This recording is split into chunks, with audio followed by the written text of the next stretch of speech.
Hello guys, మనకి మార్చి నుంచి ఈ జూన్ వరకు కనుక ఒక్కసారి చూసుకుంటే మొత్తం 3 నెలల వ్యవధిలోనే మొత్తం కూడా ఒక 5 స్టార్ ప్లేయర్స్ రిటైర్మెంట్ ప్రకటించారు. సో వాళ్ళు ఎవరు అనే దాని గురించి వీడియోలో క్లియర్గా మాట్లాడదాం. అయితే మరి ఇటువంటి స్టార్స్ అది కూడా ఇంత తక్కువ వ్యవధిలో రిటైర్మెంట్ ప్రకటించడం అనేది ఖచ్చితంగా క్రికెట్ ఫ్యాన్స్ అందరూ కూడా ఇది బాధాకరమైన విషయం అనే చెప్పాలి.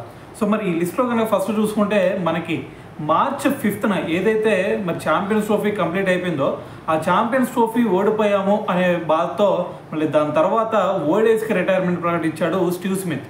సో మరి స్టీవ్ స్మిత్ తర్వాత మళ్ళీ మనకి మే 7th చూసుకుంటే మళ్ళీ మనకి రోహిత్ శర్మ సో కేవలం 67 టెస్ట్ మ్యాచెస్ ఆడి దాంట్లో కూడా 4000 అబోవ్ రన్స్ చేసి సో మరి రోహిత్ శర్మ కూడా టెస్ట్లకి రిటైర్మెంట్ ప్రకటించడం జరిగింది.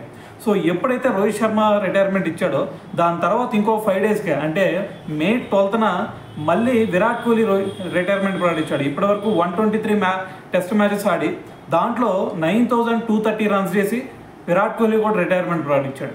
సో అది సరిపోదు అనుకుంటే మళ్ళీ ఈరోజు చూసుకుంటే ఇద్దరు స్టార్ ప్లేయర్స్ సో భారీ హిట్టర్స్ అని చెప్పాలి వీళ్ళిద్దరు కూడా. సో మరి సౌత్ ఆఫ్రికాకు చెందిన క్లాసన్ అలాగే మ్యాక్స్వెల్ సో వీళ్ళిద్దరు చూసుకుంటే మరి ఈరోజు రిటైర్మెంట్ ప్రకటించడం జరిగింది.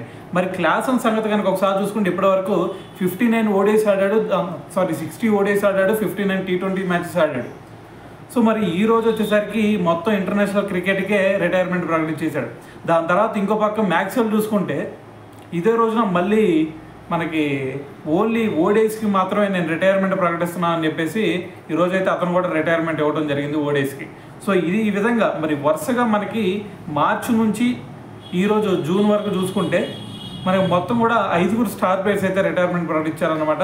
సో ఓవరాల్గా మరి దీని గురించి మరి ఈ స్టార్ ప్లేయర్స్ రిటైర్మెంట్ గురించి మీరేమనుకుంటున్నారు అనేది కింద కామెంట్ చేయండి.